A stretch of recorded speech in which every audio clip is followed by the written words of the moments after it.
Hey folks.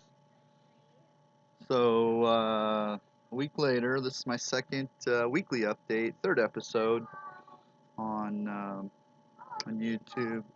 So, boy, when you work 65, 70 hours a week, it gets a little tight to make these videos. So, what was that? So I'm sitting outside in the front yard. People are looking at me funny, and we're gonna do this. So I got three topics of discussion here. We had a pretty exciting week actually, and we're gonna go into that. I broke 30K kind of, and when I say kind of, is I'm tracking all of my holdings on Yahoo Finance, and all of a sudden I open up Yahoo Finance and it says, hey, you're over 30K. That's pretty exciting. Then I go into the actual platform of the brokerage for my retirement, which is a huge chunk of my finances. We've got about $100 discrepancy, and we have a $100 discrepancy because of fees and commissions. Primarily commissions to the platform is the brokerage is what got me. I would pay a dollar every time I made a deposit. It was just small stuff, 0.8% for the actual commission to the platform, and that which is kind of high anyways. Um, compared to Stash, I guess, which is much lower, um, and everything else. Anyway, so I was excited, and then it was kind of like, oh, I didn't break 30K.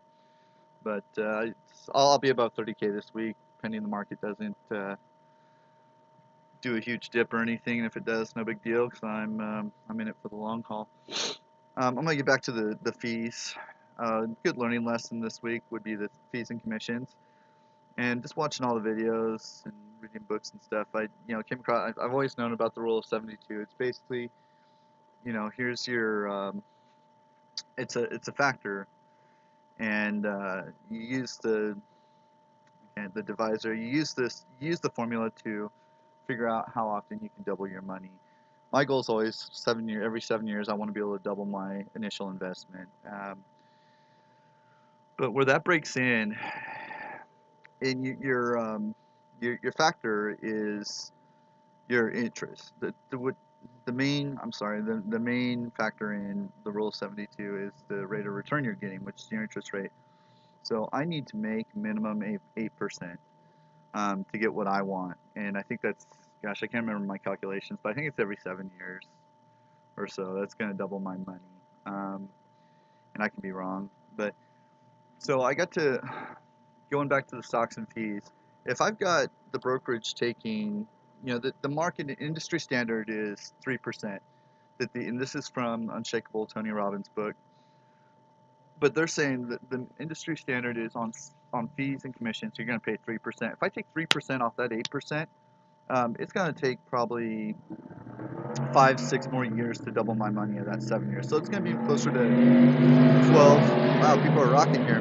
12 to 13 years versus the 7 years. That's a lot of money, and I just don't have that kind of time. I'm, middle age, mid 40s, and I got to roll. And I know you take away, the investment knowledge and everything from a good broker, and that's kind of what leads to me to my third point. And that's what I did. I actually decided to transfer all my money out of my brokerage before my platform and everything, and I'm putting it into M1.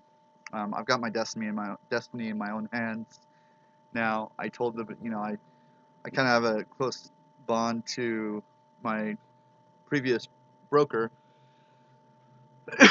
financial manager, and I felt terrible and everything, but I told him at the end of the day, I got to do what's in my best interest, and he understood. As long as I'm actively engaged, I know what I'm doing. I'm trying. I'm making safe investments. I really can't go wrong. And he actually promoted it. He definitely. I felt like he endorsed it, and he knew that was what was right, which is a great, great quality characteristic of that particular broker.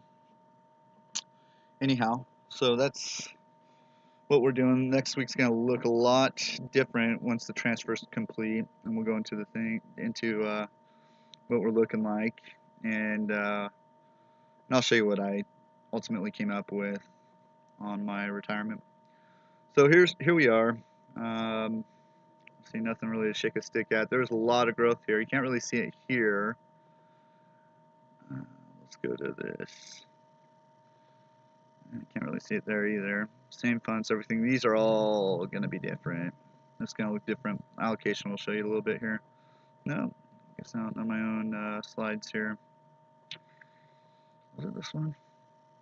Oh, it is. Well, total gain for at the end of the week was $415. Last week it was only $293, so that's a pretty good jump on the market. Market was strong for various reasons. Let's see what else. Is there anything else worth showing you here? Let's look at some of these little guys here.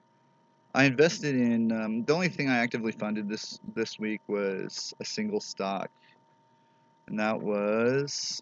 Let's look at I probably don't have it on here. I don't. It's Trax C, I believe, and it's robotics. It's just been flying. So I had 12 bucks in my Robinhood. I'm gonna stop probably with Robinhood ultimately and do that. Decided to throw that at it. Let's see. Sorry, I'm a little scatterbrained this morning. It's just. Oh, that's a new slide. Oh, that's about it. All right.